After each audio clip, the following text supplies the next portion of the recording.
I'd like to call this meeting to order of the Oconee County Planning Commission this November the 7th at 5 o'clock. Our first order of business is invocation. Mr. Nix, would you please? Yes, sir. Let's pray. Heavenly Father, we ask that you please watch over this committee and the planning staff and guide us to wise and safety-conscious decisions in support of the public. We also ask that you watch over the county law enforcement, first responders, and other county workers as they perform their duties, that they may return home safely to their families after every shift. We ask that you please watch over the county and state leaders as they work to make the county and state a better place to live each day. In his name we pray. Amen. Amen.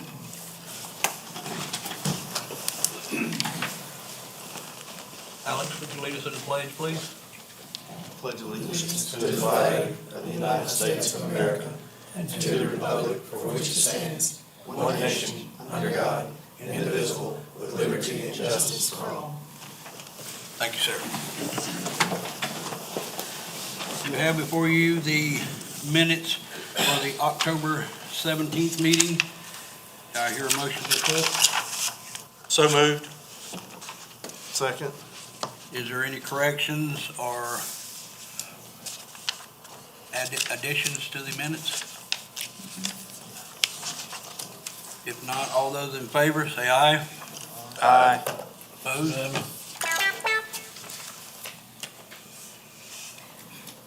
Did you get that one? Okay. Public comment for non-agenda items. Mr. Maury?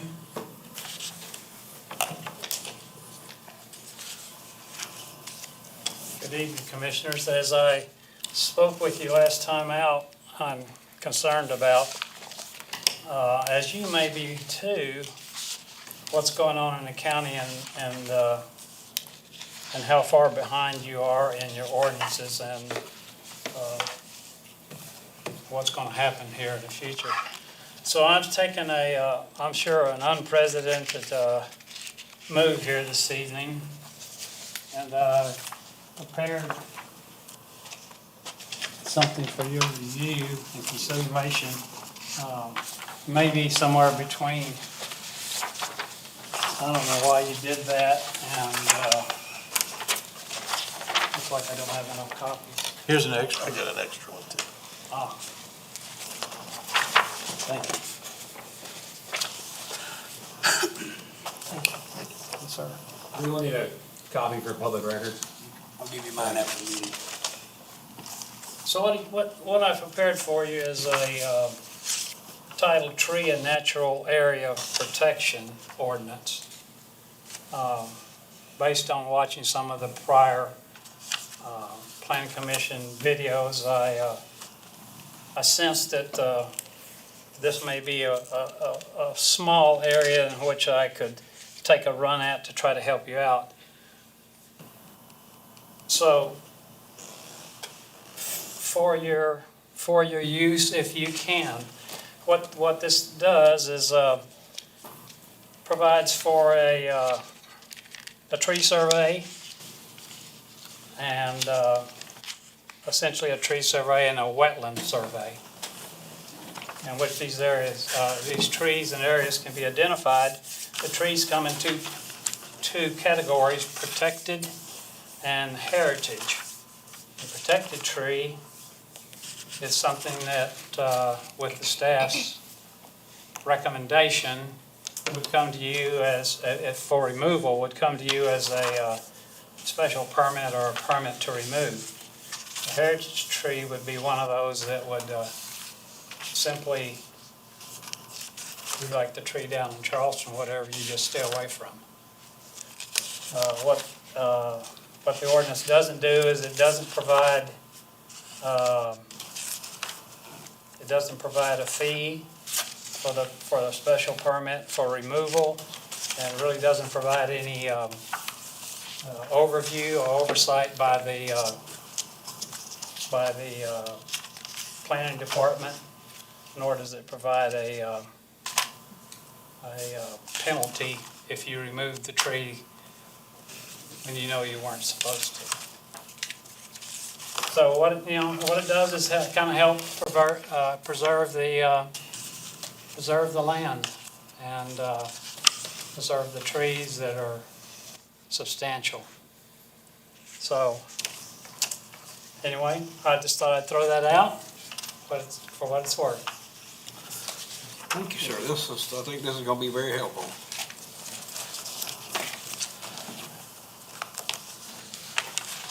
Okay, there's no further non-agenda items.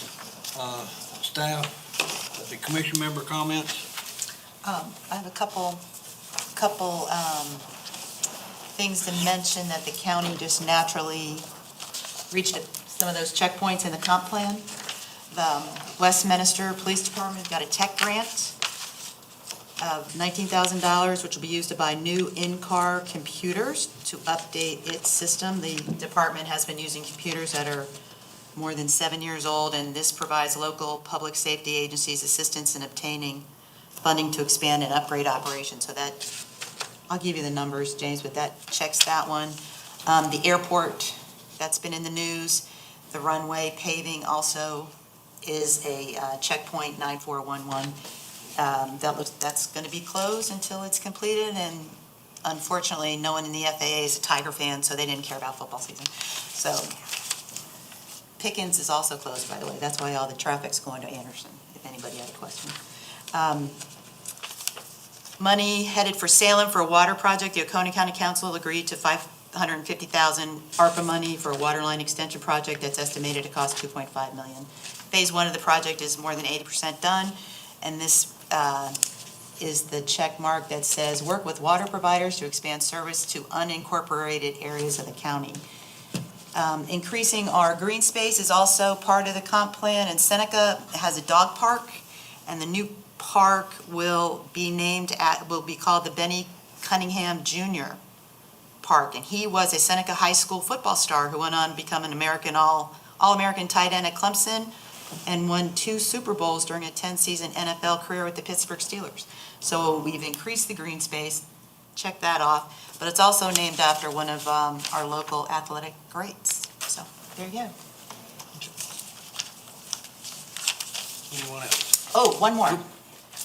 Veterans Day is going to be Friday, celebrated Friday. Oconee County had a Medal of Honor.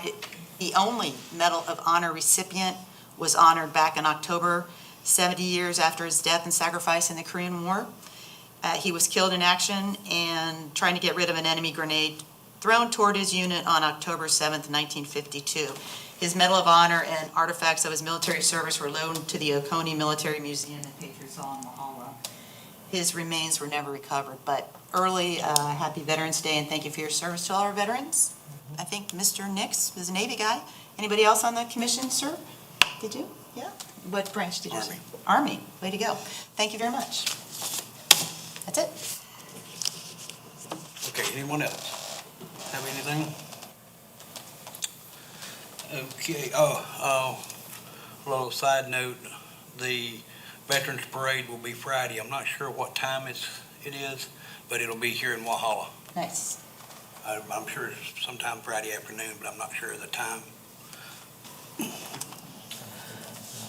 Okay, staff. Nothing for you this evening. We got plenty for the rest of the agenda, so. All right, if there's nothing further on that, let's go to open the public hearing on ordinance amending Chapter 32 of the Oconee County Code of Ordinances in certain regard and particulars only by adding a provision providing for pre-approval by the South Carolina Department of Transportation in relation to subdivision plans submitted for preliminary approval to Oconee County for properties with roads frontage on U.S. Highway 123 between the Oconee County, Pickens County border and the easternmost boundary of the city of Seneca and other matters related thereto. Mr. James? Yep, so this is, you'll remember when we were talking about curb cuts and auxiliary lanes on Highway 123. This came from the Planning Economic Development Commission of Council for a recommendation to us.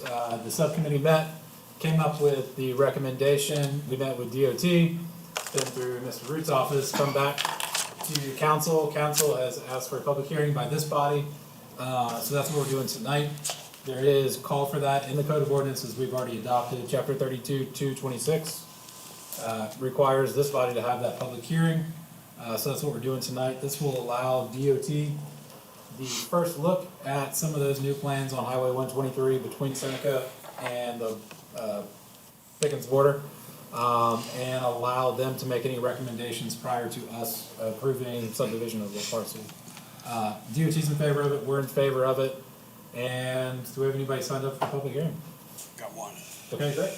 So I will remind you guys just ahead of time that by the model rules of order, SE parliamentary rules, members should refrain from making comments during the public hearing, should neither enter into debate with the public or other council members during that public hearing.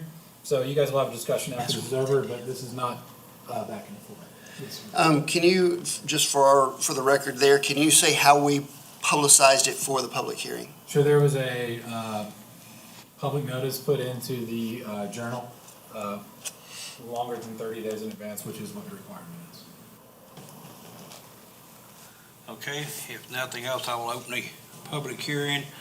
Our first and only speaker is Mr. Markovich. Thank you. For the record, I am Tom Markovich. Been up there a time or two. I actually participated in a subcommittee that helped craft this.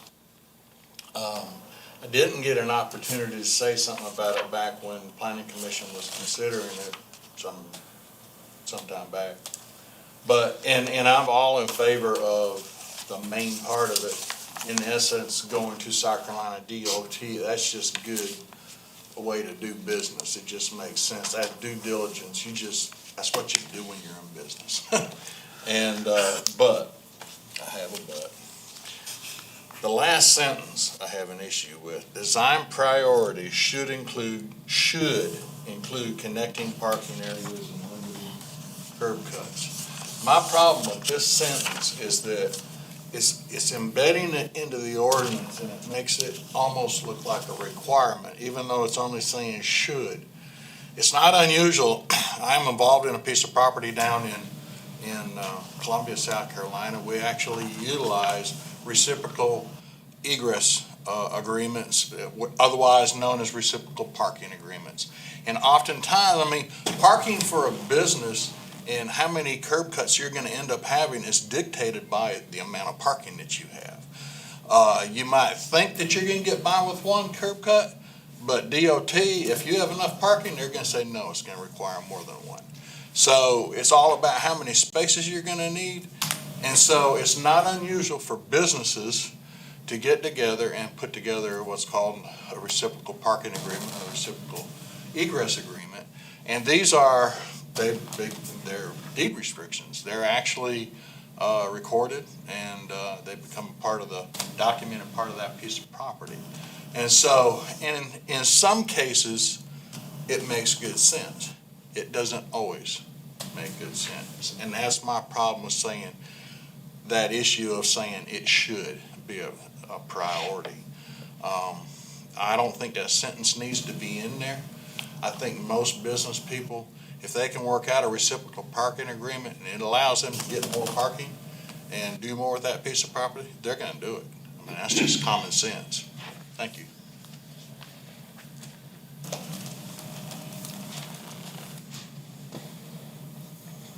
That was the only speaker I had for the public hearing. Is there anyone else that would like to say anything on this subject? If not, I'll close the public hearing on the ordinance, and I will open it up for discussion to the commission members. Take it away, guys. This has already been through all the proper channels countywide. BZA, whoever else needs to look at it, critique it. Council, did they take reading on this, first reading on it?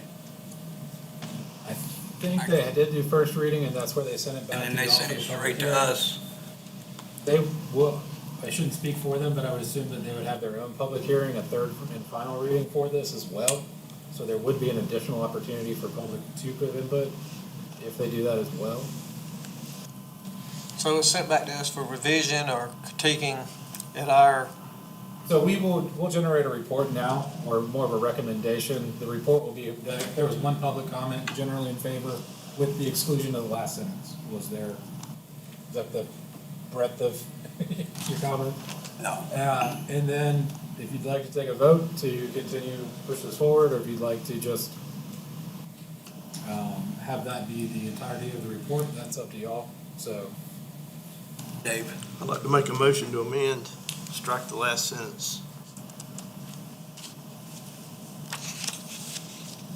I'll second. We have a motion to strike the last sentence of the ordinance. were you the second, sir? Who was the second? Is there any discussion? Second. Frankie. If no discussion, all those in favor say aye. Opposed? Passes 4-3. Now we need a motion to send it back to council with the amendment. So moved. Second. Any further discussion on that? All right, all in favor, say aye. Aye. Opposed? 7-0. Okay, well, let's go right along to number 9.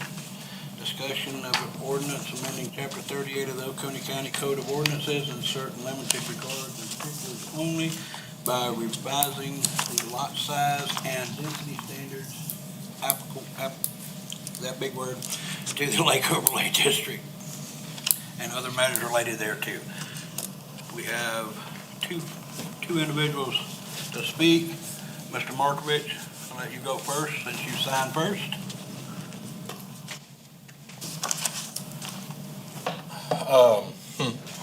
This is kind of an interesting one. This is being treated as a zoning ordinance, and I don't see how it's a zoning ordinance. Because it has to do with if you decide to subdivide a piece of property, which actually comes under subdivision ordinances, not under a zoning ordinance at all. And so, in other words, if nobody decides to subdivide that piece of property, there is no zoning change. The zoning is exactly what it was prior. There's no amendment to it. It's only in the case, and I question the ability to do this because it's already involving an overlay. Overlays can only affect the underlying zoning, period. So, it can either increase the requirements or it can decrease the requirements. And there was an issue that I noticed because of all the properties that were listed that appeared to maybe be affected by this. I think there's many more. And that's because a lot of properties have already been on the lake, have been rezoned already. They're lake residential. And so we're dealing with a couple different things here. This ordinance makes no sense whatsoever because it's trying to overlay an overlay. Now, I don't know how you do that. State law doesn't allow for it, period. So unless you're going to have the one overlay that just goes for the first 200 feet, and then you have the other overlay that's going to be for 550 feet, but none of that is spelled out in here at all. It makes it appear as if you're doing an overlay on top of an overlay. And you can't overlay an overlay. The law is clear on that. It says you can only overlay the original zoning, period. And so I think this whole thing, I understand why they're trying to do it. There was a number of people who thought that by having 2 acres, 2 lots per acre for density, made it a half acre minimum lot size. I don't know why they would have thought that, I mean, the language in the original ordinance was always clear from day one. I mean, density is density. It's not about minimum lot size. And all the other zoning districts that do have minimum lot sizes spell it out. They say density and minimum lot size. They're two separate things, always have been two separate things. This thing, I really don't know why it's here. Well, I do know why it's here, but I'm gonna pretend that I don't know why it's here. And I just think it's overreach. And I really don't think it stands up under South Carolina law. Thank you.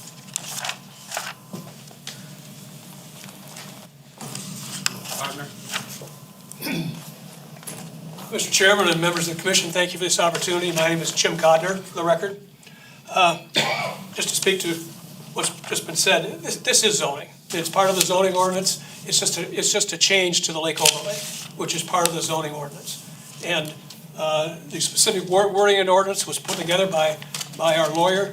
If anything, he made it a little more complex from my point of view, but it's certainly part of the zoning ordinance and the ZEO. And to say otherwise against state law or something, that's just not true. This is pure and simple part of the current zoning ordinance. The entire direction of this change is to improve and maintain the appearance on the lake, to prevent small lots from populating the lake shore. As was previously said, it sounds like in the ordinance that the lake overlay that a density of per acre means, well, you're going to have minimum half-acre lot. That's not true. And I think, why don't we turn to the second page of the material I gave you here, the chart, the proposed subdivision layout. This is a subdivision that was proposed on South Cove Road, several years ago. It's never come to fruition, but it was pulled together under the current zoning ordinance and is a good example of what can happen. If you look here, you can see up the top is Lake Kiwi. I hope it shows through in blue. And then South Cove Road runs down along the bottom. And according to the notes, the total acres in this development are 34 acres. There's about 7 acres of roads. So that leaves you 27 developable acres. And that's where you get your 2 per acre. You can get 27 times 2 is 54 buildable lots. Then there's also 5 common acres. And you can see I've got an outline that it shows up in blue. It's supposed to be green. But there's some walking trails, and there's a boat access area, and then there's a shore access area along the whole shore. That adds up to 5 acres, which leaves you 22 acres. You're still allowed to put your 54 lots into.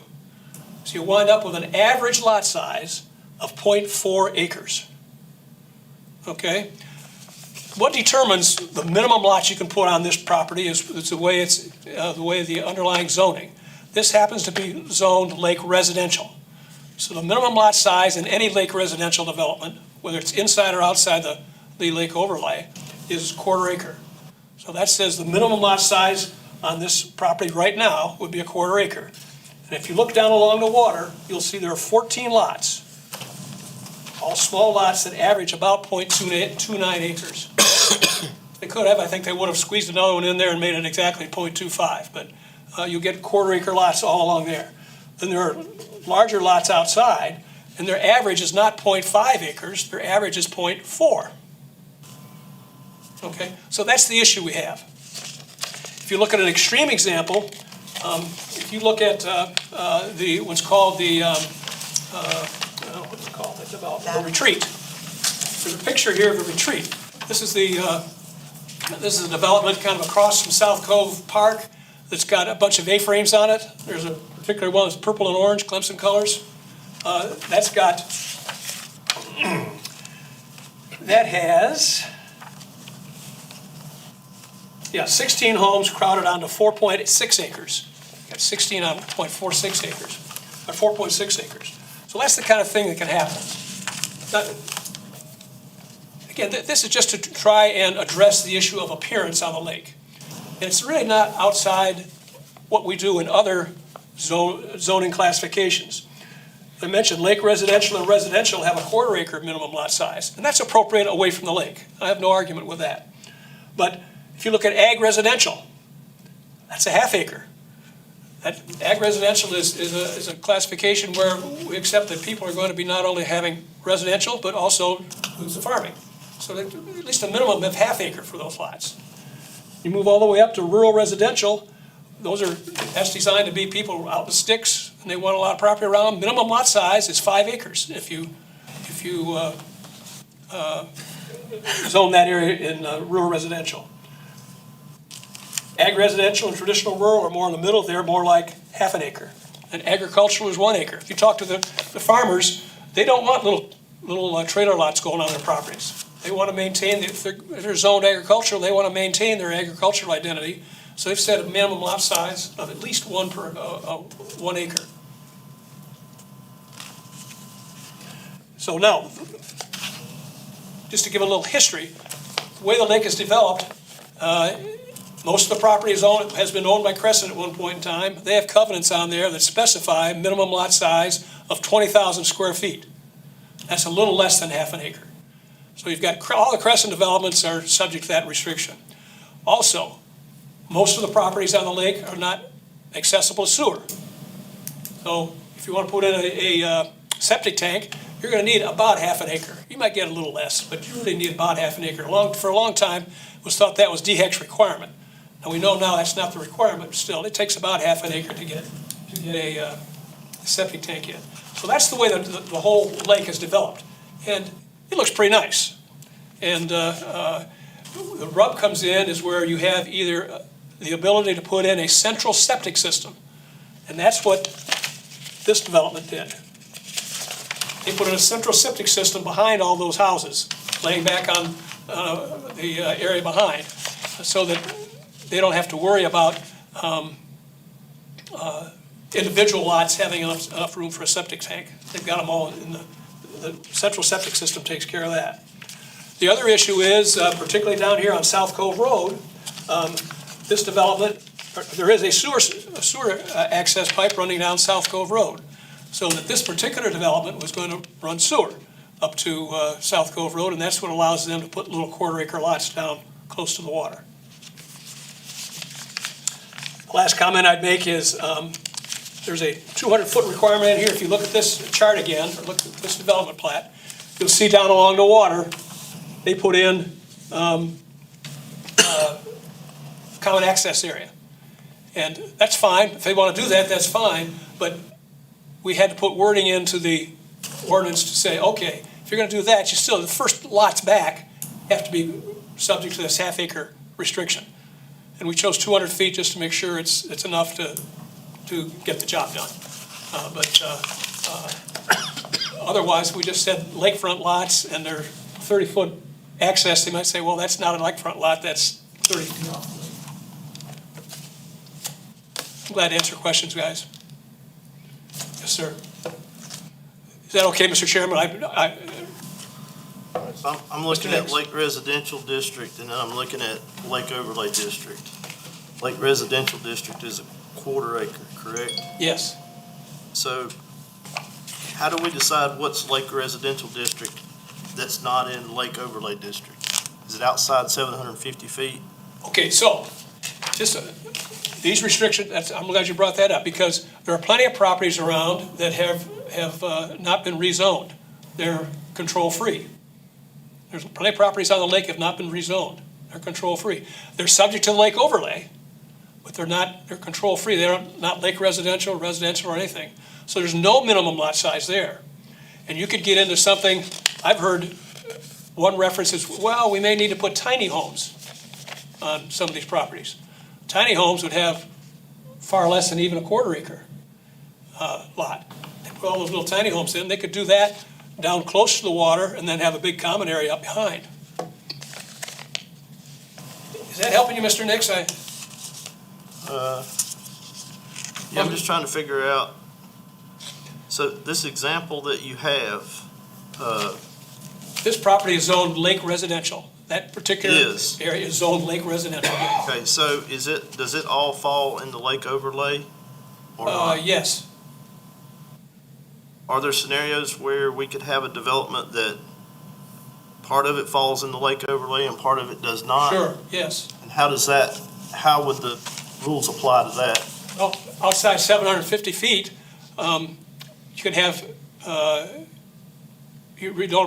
lake overlay doesn't apply, so you can do anything within the lake residential. If it's zoned lake residential, you could do anything that's allowed in lake residential, so that'd be a quarter-acre lot. I don't have any more Is questions. that making sense? Yeah, the big picture's making sense. I'm just not sure that, for me, if the application is making sense. I'm just Again, looking at how- this is for any new developments. Existing developments are grandfathered. We're not changing someone's got a quarter-acre lot on the lake, they got it. It's not a problem. So there's no backfit associated with existing, it's just all applied to new. Yes, So if you got a guy with 50 acres on the lake and he's currently control-free, yes, he wants to develop it, he's now going to have to comply with half-acre lots on the first lots back from the lake. up to 750 feet. It's just the first lots back from the lake. If you go, so first, if you look at, in general, if you build a half-acre lot on the lake, without any setbacks on the lake, you're gonna go back about 200 feet. Then you're gonna have like a 50-foot right-of-way for a road. So beyond that, then he can put in, if he's not been rezoned, if he's control-free, he can put anything he wants in there, Understand? okay? Presumably, a developer will do what he thinks is right for his development. I can't believe he's gonna put nice half-acre lots on the lake and then put in trailer lots or whatever in back. Who knows, but, sir, My question is about the common area. Is it a common practice that the common areas are in front between the water's edge and these other properties? no, it's not. How's that In gonna general, work? as I look around the lake, it's not generally true, but certainly some developments have lake access areas. Where they have their boat docks and whatnot, so that's a common space. This one also happens to have a boat ramp, and so those all count as common areas. So you take that away from the total buildable area to reach your area that you could put your houses on. So to me, just because I'm not clearly understanding the common area part of it, I know a lot of people are pretty particular about their, in front of my house and my dock and my lake. Yes. So how would this so pretty much this is free range, you can walk from one end to the other? So how does that come into play? Well, it's up to the developer, really. It's the developer's choice.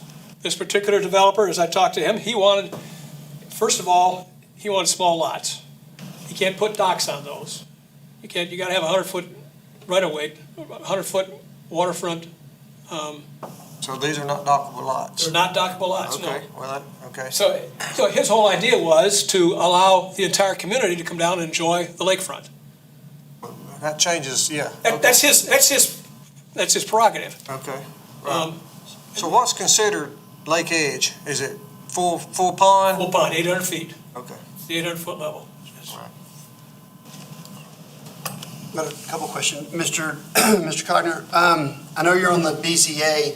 Are you here representing yourself tonight, or are you here Oh, just representing myself, some just myself. issues No, that I've you've seen just- come up through the BZA? Well, okay, let's do say a guy has a development he's doing, says, yeah, I'm gonna put all half-acre lots on the waterfront, except I got one over here that's only 0.4 acres, and I'd like to be able to build on that, and I'll do a nice job of it, and it's got quite a bit of waterfront, it kind of goes back it's a pie-shaped lot, and I'd like to be able to put a house on there. He'd come to BZA and say, hey, I need a variance. That's all he's gotta do, and present his case, and people get to say, people from the neighborhoods around get to make their input, and BZA decides whether he can have that variance or not. And from my experience on the BZA, we'd probably, reasonably, if there weren't a bunch of people against it, we'd probably say yes. I don't know. I've got another question, actually, for James. This ordinance, this came to us, was this authored by you? How did this get to This came council? to this body from county council. How did council get this? John Elliott. So. It's a lake issue, and he's obviously lakes of this interest. Okay, so- It's been on his list of things to do for a long time. Gotcha. Okay. And this is the product of several years of of work, on and off. Mr. Chairman, can I do another question? Go ahead. Just one for my clarification. This is only implemented on new Yes. properties. So Mr. Markovich, his explanation was, well, it could affect already overlaid properties. Is that correct? I Well, mean, the overlay's already on the whole lake. Right. He was trying to say this is another overlay on an overlay, and it's not true. It's just amending the overlay. my thoughts of it is, it's just on the new properties or the undeveloped or already, the larger pieces that hadn't been. It applies to new developments. Right. So, yeah, so, I understand there's a big rush, people trying to snatch up some of these properties and get some things moving before this comes in place. So it's out there. I'm ready to talk about it in conversation as far as the committee is concerned. thank you, Doug. Thank you, ma'am. All right, Mr. well, Chairman, you do have one email, or, I'll read in this comment for you guys, if that's okay. thank you. Actually, this is from Brittany Gosnell. I have concerns with the proposed ordinance 2022-24 lake overlay. What is the basis for this change? It seems like this change could allow more lots to be developed within the 200 feet of the lake. I have lived here my entire life and have concerns about how wastewater will impact the beauty of Lake Kiwi. How will the sewer be handled? 2 times more septic tanks. What about storm runoff? I would also like to know who or where this ordinance came from. Please take into account my concerns and address them at the next planning commission meeting where this proposed ordinance is discussed. Thank you for your time.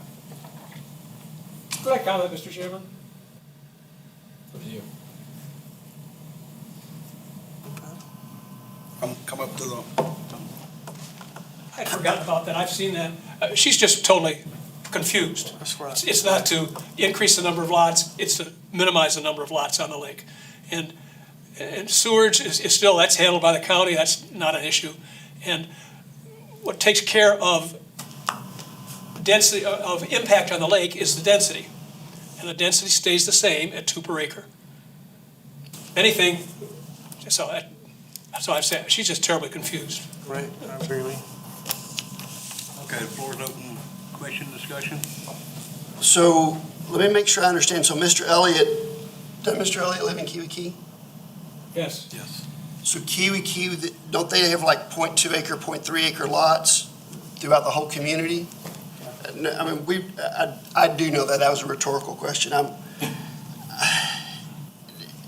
So here's my thought, and I want to start by saying I'm okay with this in general terms, because it's always been my understanding that when you're coming in with septic, after you do the 75-foot setback, which is required by DHEC today, you've got your setbacks off of the road, you've got your septic field, you've got your repair area, all those things. You're going to need a half an acre of land to make it happen, unless you do something like a community pumped septic. Personally, I would be scared to live in something like that, because while I may treat my septic nice, my neighbor might not. So I get that. I have my stomach curls, however, when we talk about aesthetic or appearance as to why we're doing this. And this is what I mean by that. There's 300 miles of shoreline on Lake Kiwi. Some HOAs. Some HOAs have extensive restrictions. Some HOAs have minimal restrictions. Some HOAs have lavish amenities, and some don't have amenities at all. In fact, as Mr. Connor said, there's some properties out there that are not in HOAs at all.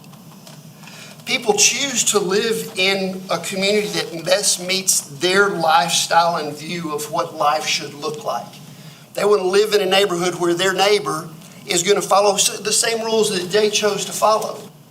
But there's a lot of different HOAs with a lot of different views as to what that HOA should look like. No neighborhood or neighbor should be allowed to enforce their particular HOA lifestyle on everybody else when there's 300 miles of shoreline. I mean, think about it this way. We're talking about the lake, and it just deals with the lake, but so Christmas is here, and I like white lights. I think they're pretty on a house. But some people like green and red lights on their house. Some people like all colored lights on their house. Some people like trees in the window. Some people like their front yard to look like Candyland. But what if we came up with an ordinance to the county and said, hey, everybody in the county, white lights or no lights, period. The county would blow a gasket. So, because we're enforcing appearance on the residents of the county on their property. And so what we're doing here is we're saying, my HOA looks like this, and I like it. And so I think every other HOA on the entire lake, including people who have unrestricted property, because quite frankly, they paid more for it. Don't know if people are aware of that, but the most expensive land on the lake is lake that has no restriction to it, not HOA property, as expensive as that is. And so what we're doing is saying that people who pay premiums are being restricted to HOA-type covenants almost, when we're talking about it being appearance and aesthetics. I mean, today, we're talking about the proximity of homes. Tomorrow, it could be, well, you can't have this color house, or you can't have that much brick, or you can only have that much stone. It turns my stomach if we're talking about appearance with regard to this, because what you're saying is that I like this life, and therefore everybody else should do that so that I feel comfortable with my life. That's just wrong. So, to back up, if this is regarding septic issues, yeah, it really doesn't apply to many properties. It applies to one. And if it applies to one, then we're targeting one property in the county. And if people want to have a lawsuit over that, then that's up to them. So, in general, okay, half acre, doesn't bother me. But the fact that we're calling the need for a half acre because of appearance, that turns my stomach. But Mr. Johnson, hope can make you feel a little bit better. I don't think this has anything to do with regulating Christmas lights or HOAs. There's nothing in it about that. And as far as I can see, I think the lake would look worse if there was a bunch of crowded houses in there. I don't disagree. I think that the Battery doesn't look as great as some of the other areas. I like the natural area of the lake.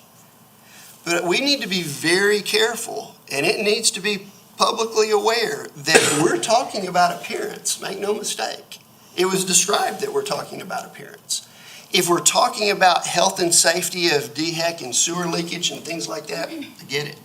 But when we start going into appearance that I think that my neighbor's house should look like this because my house looks like this, we're getting into dangerous territory. Just saying. Again, Mr. Johnson, we're not saying that. There's nothing in this verbiage. The that word is- appearance has that been is mentioned saying 3 that. times. But your definition of appearance has to do with Christmas lights, No, HOA. no, I was using an all these example things. so that Well, you people can kept coming easily back to it. understand it. You came up with the color of the house. If we're saying the color of the house, we're not saying any of that. What we're saying, appearance, yes. When it comes to, would you rather look at houses spread out over the lake shore? Or would you rather see them all clumped together? That's the appearance that we're talking about. And that's the only thing we're talking about as far as appearance. It's still appearance. It's appearance, but it's not all the things you talked about. I was making it Painting, easy for people to understand. Painting and And the- Christmas lights and all that. That's not what we're talking about. You asked the question. If we're talking about appearance, Guys, then that's no arguing. That's a little bit harsh there. His comments were, we let them have this, they take this over here too. That's what he was referring to. Let's not get up here and have an argument. just debating. I'm reading in the document that says, in addition, in order to install an individual septic system, a lot needs about half an acre.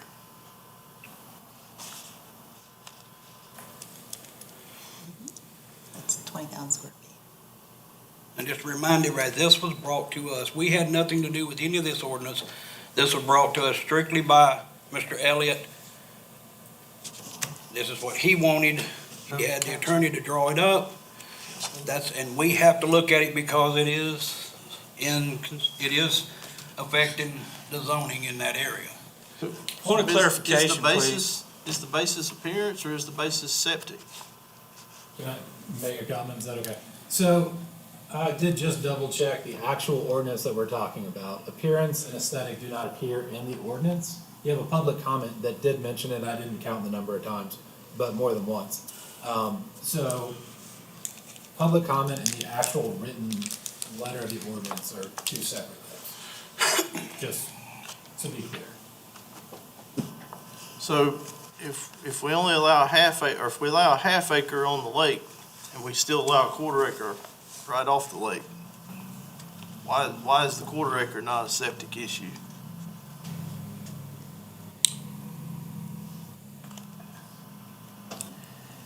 Mr. Chairman, I can answer that.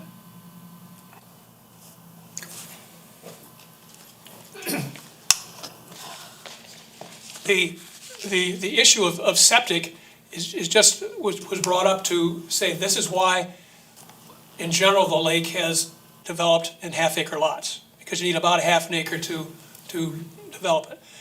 This particular ordinance addresses where you have septic available, central septic available, like was done with the battery, or where you have sewer available.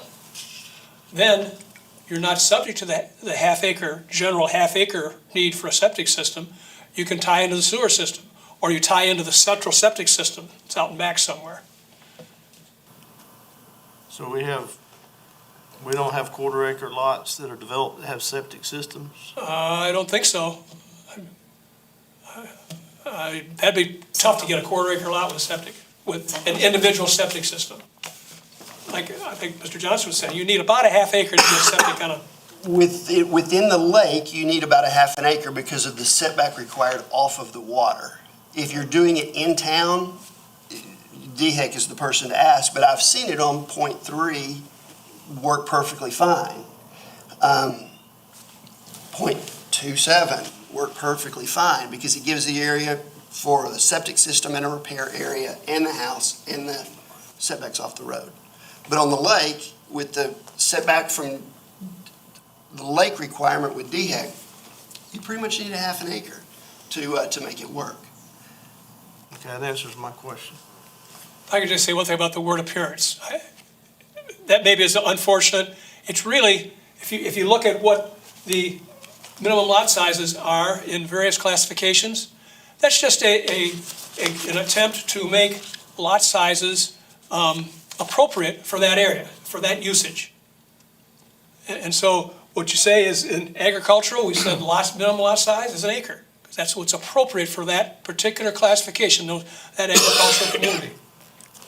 And all we're saying is half acre, the way the lake is developed and the way it looks now, half acre is an appropriate lot size for the lakefront. Now maybe that's just appropriate. It's an overall appearance issue, but it has nothing to do with how you design your house, what your house looks like, anything like that. It's just saying it's appropriate for that particular area. Thank you, Mr. Chairman. Mr. Chair, I just want to make an observation that we been doing a lot of talking, but we don't have a motion on the table. I'd like to make a motion. Can I make a motion? We didn't need a motion to discuss this. We make a motion to send this on to council. Second that motion. Second your willingness to make a motion. All right, we have a motion to send this to council as is. Yes, that's my motion. As is. All right, that's the motion. Second. Second. Any further discussion on this matter? One more question. This is a property that's dealing with sewer. Are there other properties that are dealing with sewer that are lakefront that this might impact, that's not within a municipality? Where we don't have a say, in other words? You've done the research, I'm sure. Please, tell us. There are existing right now, there's other properties down South Cove Road that could tie into sewer pretty easily. There's a big property area in there. Currently a farm, but it could be tied in. Concern is, I'm trying to look at Mr. I'm trying to look ahead. Yeah, does that one fall within the city or does that one fall within the county? Property's in the county, but it's a city sewer system. City sewer down the South Cove Road. Right, but I'm saying the city, part of that South Cove area, the city has annexed, the city of Seneca has annexed. But What not, I'm wanting to double check is just make sure that we're not targeting one property. no, that's not the intent. That's just an example. So Just an I example. gave you guys a list of every property that would be affected with the total acreage as well, that's in your backup material. And these are pieces that have a square foot or all total that are within there. So you've got, basically 26 that are over 50, but you've got, 600 total properties that are potentially affected by this. But we've talked about that there really aren't, that this list really is completely incorrect in that most of these are in neighborhoods which are already restricted by the neighborhood restriction and therefore completely unaffected. No, so the county doesn't recognize deeded covenants as restrictions on the property, and they might be. These are what we would review against. So this would directly affect what we would approve at this point. Right, but they already couldn't do it because they're in a neighborhood. So it wouldn't be something that would even fall as a possibility. But the county didn't actually go through them because if it's, We definitely get subdivision requests and plats that we approve for subdivision of a single lot. 1 1/3 acres, 1 acre, 2 acres. so you're asking, so you're saying that we as a community that in a subdivision that's already been platted, that we get a request to subdivide something that's already in an HOA community? Yes, Okay, then those would. yes. But we also didn't put down properties that may be 20 or 30 acres that have one home already on them that could be subdivided in the future. Correct. If they are developed, if that is somebody's primary residence, they are excluded from this list. So if it's 100 acres on the lake and it's got one house on it already, then it's not on this list, but it could be affected. Yes. Okay. I don't think there's a lot of 100-acre lots with one house on them. In the lake, Okay, I don't think there's a lot. right. There might be a couple, but I don't think that's a substantial amount. These first, And I say 100 acres, you can have a subdivision in 15 acres absolutely. or 20 acres. That was just a number I threw out. And I would say there's substantially more of those. Potentially. Mr. Chair, Go ahead. can I make a comment? I just want to say that I go out on Lake a good bit, and, my preference is not to see a bunch of houses crowded in. I think that is what we're talking about. Appearance. Not other things like HOAs and Christmas lights. I think what we're talking about is what do we prefer to see? What do we think that the people in this county prefer to see when they go on the lake? Would they rather see a bunch of houses crowded together, or would they rather see them spread out? It's as simple as that. Isn't that appearance? I'm not going to answer that question, I already did. Okay, that's just very confusing to me, but I get it, Call the yeah. vote. Call the vote. Call the vote. All right, we have a motion and a second on the floor. All those in favor, Of sending this on. sending it straight on the council? All opposed? Unanimous? Okay. Now we move on to discussion of planning commission involvement of subdivision development standards. The floor is open for discussion. We have one person willing to speak, Mr. John.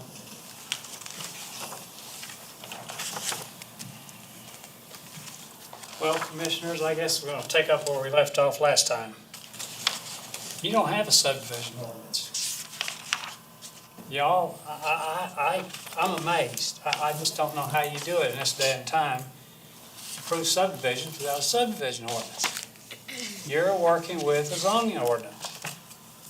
And all these discussions you're having, most of which would be taken care of if you had a subdivision ordinance.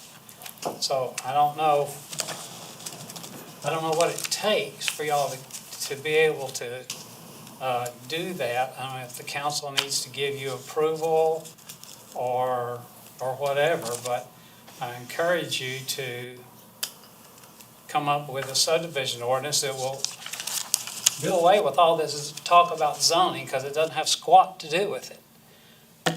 So I wish you the best, and again, I offer to help. All right, he was the only public comment. The floor is now open for discussion. Dave? I'd like to point out that, Section 32, Article 6 is land development and subdivision regulations. You guys can look at that.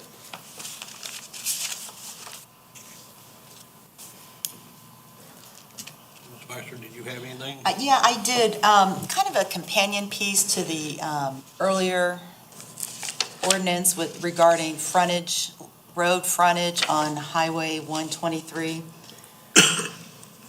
Our comp plan has a checkpoint, it says encourage connected street systems within new developments and between new and existing developments. So I thought, some conversations with traffic engineers and permit people, came up with this idea for an ordinance. I'm run it by you guys and see. It was basically to check with SCDOT to get approval on access points for proposed subdivision before property owner gets approval of a subdivision plat. But more formally, it would say applicants with road frontage on state roads shall submit to and receive approval from SCDOT prior to final approval from the Oconee County Planning Department. All SCDOT comments shall be incorporated in the plan submitted to the county. To my understanding, DOT comes in late in the game and then things are happening and they feel like they can't catch up and 4 driveways have been approved, but they would rather have one internal access point and one driveway out. It's a perfect companion piece to this Highway 123 ordinance we just did. Is that not what that That ordinance would is take the- care of? That's essentially the same ordinance, but for all state roads as opposed to the narrow part we talked about on 123. I think this is similar to what Mr. Reed talked about when he gave his report back to y'all. Were you on the commission at that point? I don't think so. Okay, so when David talked about establishing criteria that's applied equally across all the same condition across the county, so state roads within that 123 corridor versus state roads outside of that corridor, I think that's what you're getting to, correct? Mm-hmm. Yeah, so it'd be consistent for all state roads, that they would apply to DOT prior to final approval by the county. But this ordinance, the public hearing was just about one particular section of Was the corridor 123. that we were compelled to look at by the Planning and Economic Development Commission. So basically, your proposal would do this For all ordinance state roads. for All the state. for countywide, rather than one particular area, just do it countywide. The DOT would be the first thing they have to go to, regardless what road, county or state. And State. then, State. State. State, well, county, well, go that's, county, okay, yeah, that's another right. one. We, they have to go to DOT first and then come to the county with the Plan. rest of their, Yeah. So are you proposing that as one of the subdivision development standards that would be added to a subdivision standards development? It's my understanding that yes, because they would want to be brought in before the subdivision and are approved. They're coming in after the fact. So we need to make a note that we look to add that when we add the subdivision, when we come up with standards. It could be added to one we have now, couldn't it? As a more important piece. Do we want to piecemeal this, one vote at a time?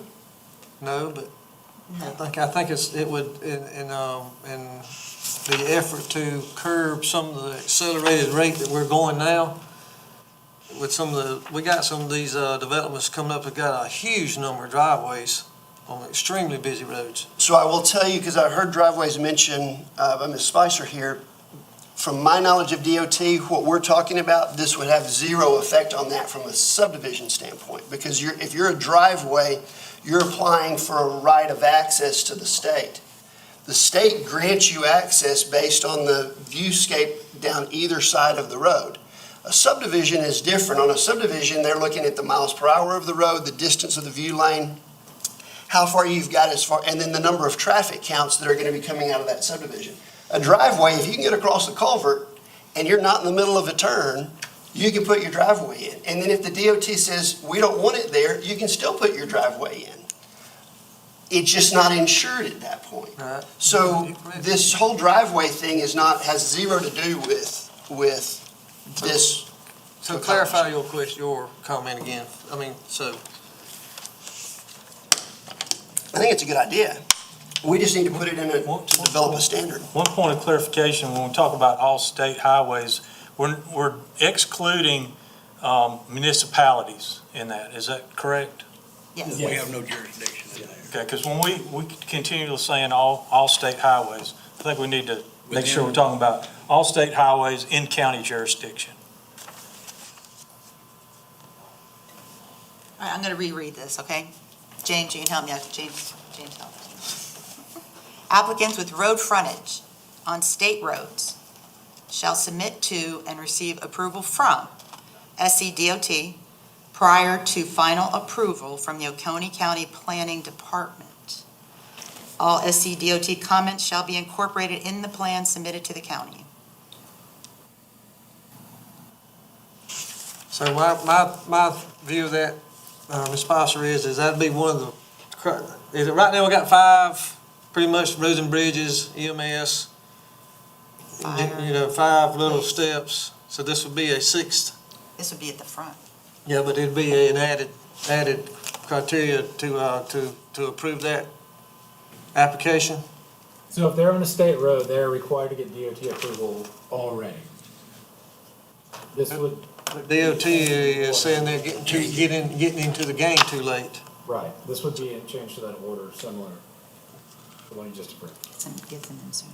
Yeah, so this is asking to get them in sooner.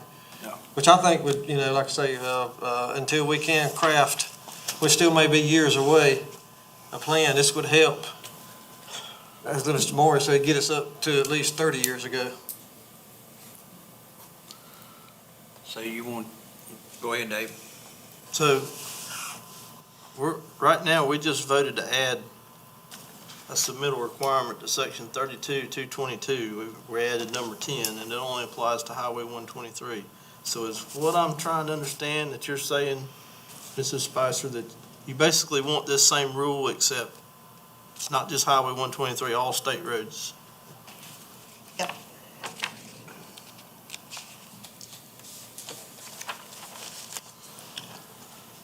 What would be the process? This was a public hearing. How does that process work from a standpoint of next steps? So right now, you just have a motion, we would draft a formal motion to amend similarly, basically, we'd probably use the same wording, send it to Mr. Root. That would go to county council for their review, and they could either say, no, thank you, they could, look at it and ask you guys to have a public hearing. We would do the same notice period, basically you'd start this would be a revision to an existing ordinance as well, so you'd have a new ordinance. Well, You'd be drafting. really, you've got nothing in the existing ordinance. I mean, I think what I hear Mrs. Spicer proposing is that we amend the proposed amendment that's already that we already voted to send to council with an amendment. She wants to amend it to make it more generally covering. Oh, no, that wasn't what I was doing. No, this would be a It's separate just a second, it's like a altogether. companion. That was a standalone. Okay, number That 11, was some Paul Kane wanted. a number 11 with the state roads and the same stuff.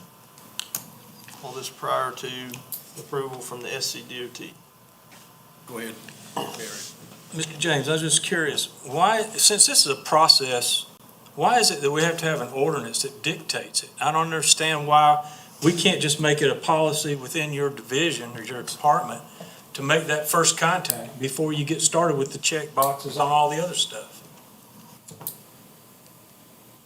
That's what I'm thinking. Because we don't have an ordinance that tells them how to do it. Great question. Yeah.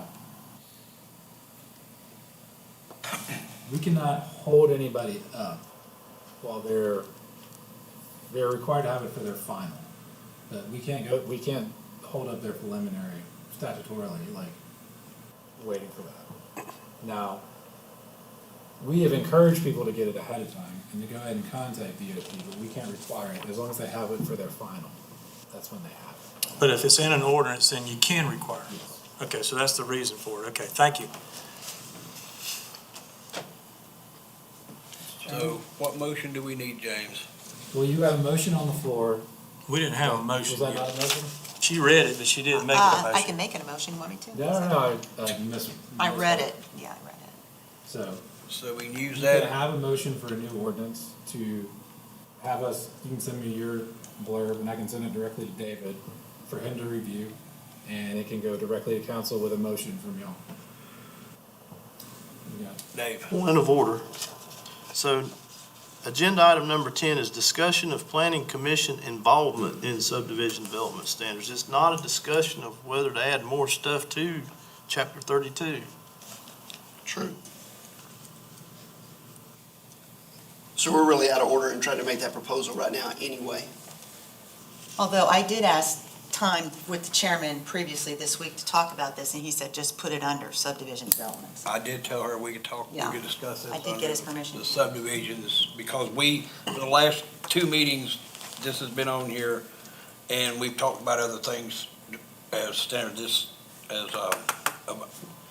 subdivision, development standards, not just our involvement in approving them. So it all has something to do with subdivisions and all. That's why I said we could discuss this at this, the same thing. Ms. Spicer, would you be willing to make what you read out before a motion? Yes.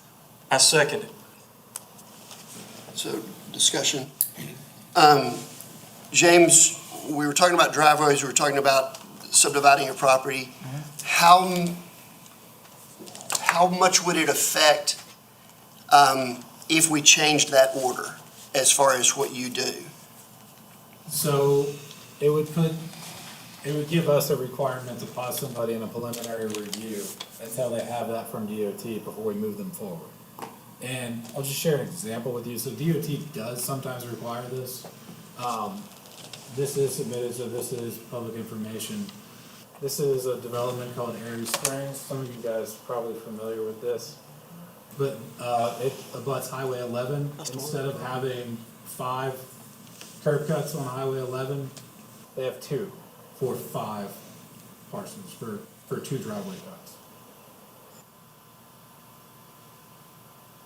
Has that changed? Because that originally wasn't that way, wasn't it? Correct, DOT required them. So they did change it? This is yeah. Okay. So they came in wanting 5, and DOT required them to do that. So it would positively affect your position if DOT had done theirs first. So I just wanted to point out that DOT has recently, I don't know about historically, asked, especially on something like Highway 11, so that's a state road, that is their input. This was approved prior to them getting final. So they did not have a final plat with 5 separate platted individual lots. So they were able to get in and get 2 curb cuts instead of 5 curb cuts. Just want to make a comment that I think this is going to be good for the developers, for them to know what might be some restrictions ahead of time. Got a comment? Right there. So how many people want more government involvement at state and county level in your lives? It doesn't change the Everybody? amount of involvement, it changes the order of the involvement. So they still, no matter what, if you're abutting a state road, you're gonna have to get an encroachment from the state at some point if you wanna connect a driveway to it. It's the order. So do you wanna go to them first, or you wanna go to them second? It's not, you're going to 2 people, you're still going to 2 people, it's when you go to them. This is just changing the order that they have to go, rather than Yeah. DOT being the last thing they go to. Is now it's gonna be we're proposing the first thing they go to, and then they go. And they can run concurrently, so you can apply, so people already apply to DHEC for stormwater permits, they know it's gonna take 60, 100 days, right? So they're already planning to them early, they apply for mass green permits early, at the same time they're applying to us, so. So we're shuffling the order, we're not adding any we're not doing requirements. anything. I don't know if it makes you feel any better, but you're not adding an additional reviewer. Are there different steps at different levels of development? In other words, does the developer at DOT level, talking about the number of units that they're trying to address onto that state road? Yes. And then are there traffic counts and things like that that would then be required on the front end? As, So typically, if you're doing more than 10 lots, so 11 plus to whatever number that is, DOT is going to require you to do a traffic impact study. Part of that traffic impact study is going to be your traffic counts, whether or not the road you're on is going to change from a collector to arterial or whatever condition that road is based on the number of trips that are going to go across it every day. Similar to how they'd look at it internally, so if you're doing internal roads, you're still going to need traffic counts on those to determine if it needs to be 20-foot wide or 22-foot wide, if they're going to be private or public, if the county's going to take them as well. so if a developer spends $25,000 or $30,000 on a traffic count study, and then you deny it because of something we've put in as far as a restriction on development, and so it doesn't make it on the other side of the equation, they've spent money on that side. Now, they're spending money on surveys and everything else, I get that, but So it's not going to be a denial, it's going to be a request to meet the conditions the traffic study has shown. So we don't want somebody to build a road that's not going to serve, if it's going to be a failure as soon as it's built, right? So we want them to meet the conditions that are outlined by their traffic study. okay. You know, it's not like, oh, you didn't pass. It is, here's what you got to do for this to work. I was just wondering if there was a cost difference from a front-loaded versus by changing it. And I don't know. I don't know yet. Well, I mean, my comment is that it would save them money, because if they get approvals up front, as far as these draftsmen and everything having to change, what the plots look like and all that kind of stuff, it could actually save them money. That's my comment. I think the reality is you'll probably have some that would go either way. So you'd have some that would probably save some and some that would probably end up costing more. And I think that's just like anything else. When we get in, well, I'll say that, never mind. So again, going back to the question of next steps, this was a public hearing situation. Do we set something up as a public hearing? What do we do next? We'll send this on to council, And let them determine if they want to even take it up, and then they can and they send it back will to more you than for likely public request us to do a public hearing like this at a later date. Probably, more than likely, it's gonna be like Next year. February. It'll be next year, yeah. Sometime next year, we'll have to do a public hearing on this. Because they don't have time enough to do 3 readings and a public hearing on their own between now and Christmas. Let's move to call question. All right, we have a motion and a second. Any more discussion? If not, all those in favor? Opposed? 6-1? All right, is there anything else?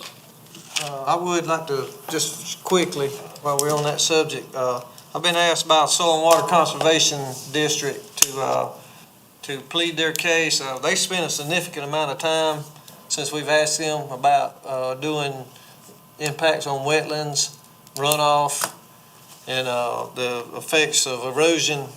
They feel like their time's maybe been a little wasted because they have turned a lot of that in, and it just don't come into consideration because it's not required. I'm just to help them out and just do what they asked me to do. I think that's another discussion for another day, but we also need to take into consideration the views of the Soil and Water Conservation District on some of these larger developments, the impact to the environment, especially stormwater runoff, impacts on wetland areas. So those folks have donated a lot of time to us for us to just kind of much skip over them. James may be able to comment on that a little bit if you seen some stuff from them. I know I've been up there and I've seen Celia with her desk covered and, hey, look, I'm doing some stuff, and, you know, this property's too steep, we're too close to the water, you know, lots of things. It's good on their effort that they're wanting to do that. I think we need to recognize their time and their opinions and our standards. The chart that you have on the screen, Yeah. is that what would happen if they had moved into those zoning districts? So, if you remember from our last meeting, Mr. Nix asked to set up a conditional So there were two conditions, it was more than 30 houses or more than 30 acres. These are the 7 major subdivisions. Do we have that on paper, am I, or is it It just? should be, yeah, it should be right after the overlay. They're not Oh, there it big. is.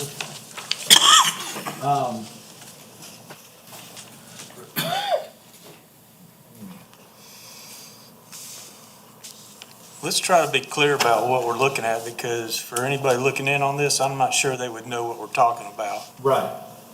So the application number is the subdivision application number that's coming for this year for 2022. The lots or units is going to be the total number of units in the proposed subdivision. The total acres is going to be the acreage of the parcel that's being developed. The developable acres is what they're actually developing. So that is in the dark orange. The lighter orange is Well, was it supposed to be on that door? the lighter orange is under the revision condition, which is half-acre lots. So this would give the total number of lots under those new conditions, and then the change is the total change in the number that they would be able to do. So for the first line, so number 1, application 3, was proposed as 126 units on 64.97 total acres. The maximum they'd be able to do would be 130, and that would be a net positive change, so they could do potentially 4 more.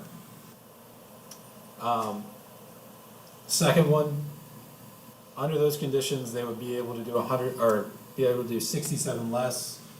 The third one would be 122 less lots that would be able to be developed. The fourth one would be a net positive, they could do up to 49 more. The fifth one would be negative, so 53 less.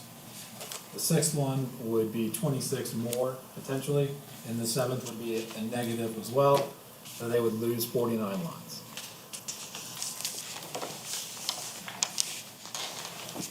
You got 4 that would go down, 3 that would go up.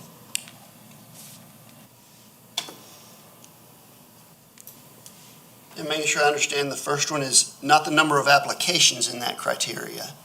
This is application number 23. Application number 3 or 4 or 14.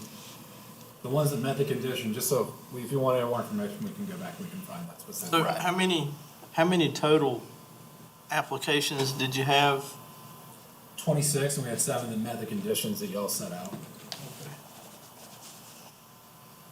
And it looks like overall you would reduce the density.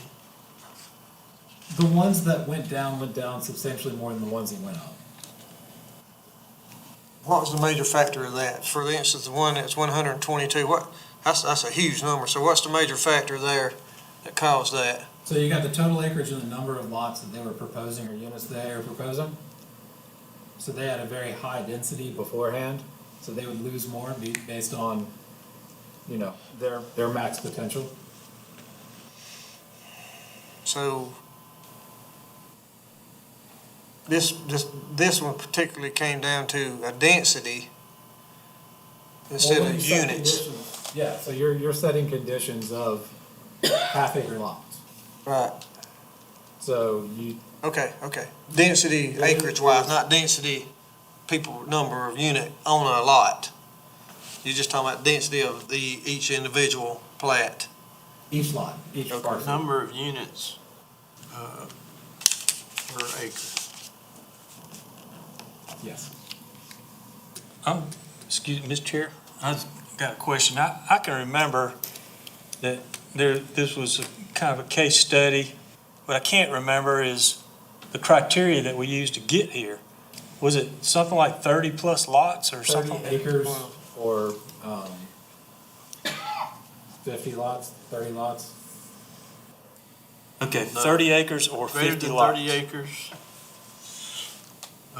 It's in the greater mix. than 30 lots. Okay, thanks for clarifying that, and I think anybody looking Greater in than on one this lot per would acre. need to know that as well. 30 acres and 50 lots So the was the other- criteria that we're using to look at it. What change would this make? So the other developments that fell out would have been low-density developments. They were lower Or very density, small they were development. smaller. Yeah. So this, I guess my opinion is, this is what I would have expected to see, was overall you get a reduction in the density, especially in the very large, high-density developments, you get a reduction in, max number of lots. I mean, that's what you guys were looking for, so it's a simple change that would affect a notable number of subdivisions. But it's not an over-intrusive change. And it allows the developer to decide if they want to self-zone.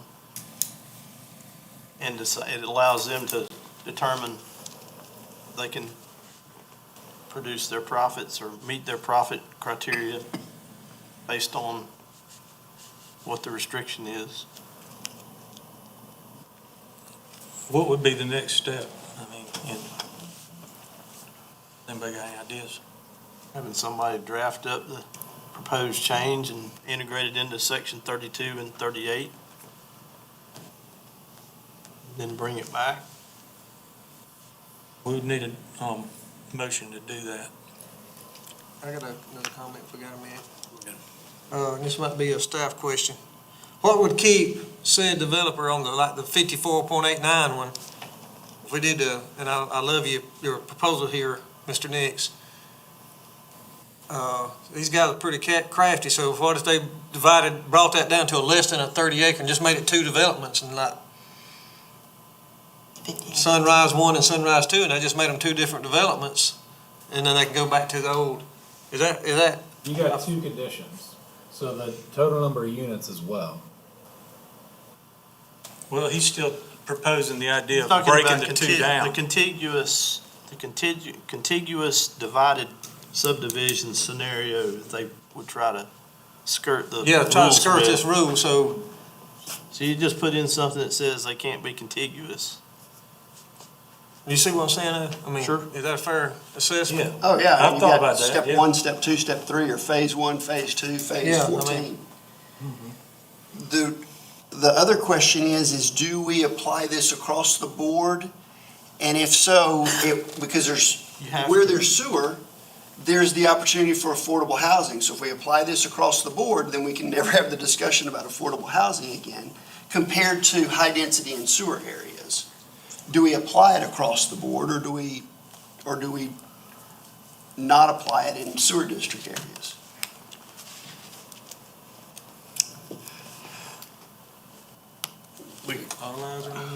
I don't have an opinion one way or the other. I'm just wondering, we hear conversations on both sides of the pendulum and try to strike that balance. Well, I think it's a great proposal, Mr. Chairman, and us being an advisory council, that's our job. And we should send it to council and let them critique it. I mean, nothing, you gotta remember, guys, nothing we're saying is We've got to come up with the wording and we don't send rough products to council. We send the finished product to council. So we have to come up with the details and the wording before we send it anywhere. I agree with you 100%, but at least we got, everything we send in it is a proposal or advised, they can take it or leave it. James, can you look at this and come up with a way to add it into the proper place in 32 or 38? Do you want a proposed ordinance change in net density across the county? Is that what you're looking for? Excuse me. Is that what you're looking Mr. for? Nix, are you willing to make a motion? Not right now.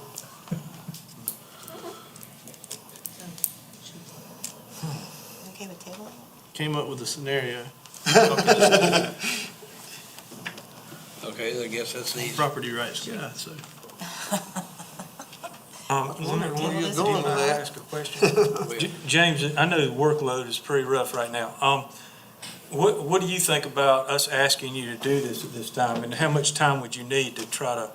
That's why I was trying to figure out the scope of what you want to look for. Are you looking to do something across the county that's just a general ordinance that applies to everywhere all the time? Or are you looking at something more specific? I think we're thinking general right now because we haven't honed it down. to anything specific. I think again, it comes into lot size, because most of this wouldn't apply outside sewer, so it'd have to be countywide. So my question is, can you do what we're asking? And if so, about how long do you think it might be before we hear back from you? I mean, we can have a proposed motion for you, or a proposed ordinance for you next meeting if you want it. Okay, well, I'd like to move that we do what we said and ask James and his staff to propose an ordinance Get us a with proposed those, ordinance. yeah. Second? Any further discussion on this? And just to clarify, the ordinance was to include tracts that are over 30 acres and still fall in those parameters, right? Right. Thanks for clarification. No further discussion. All those in favor say aye. Aye. Opposed? All right. Okay, if there's nothing further on development standards, let's move Pretty into, clever. let's move into development of commercial junkyard ordinance. We had sent something to James 2 meetings ago, to look over and rewrite for us. You have it in front of you. Is there any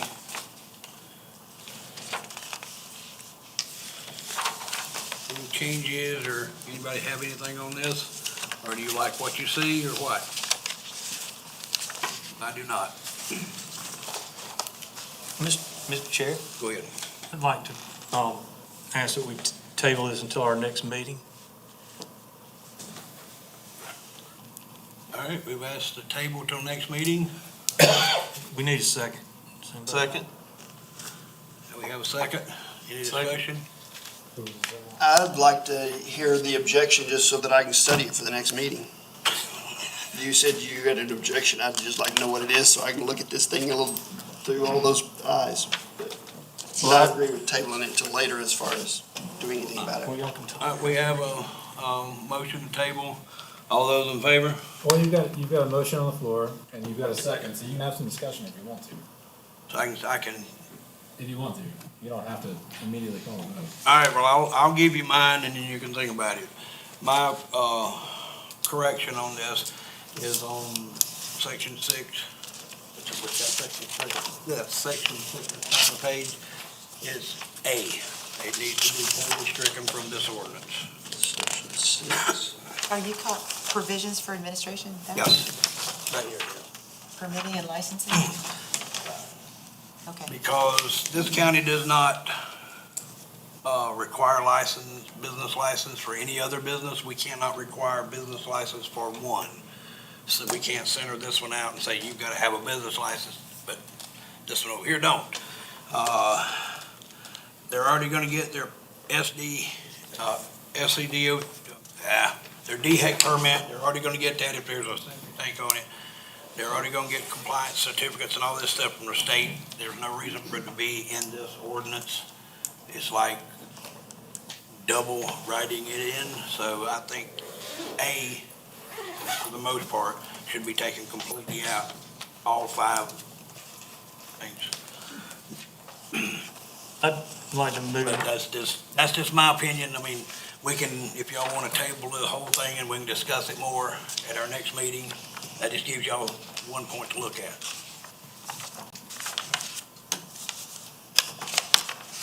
If there's nothing else, all those in favor of tabling?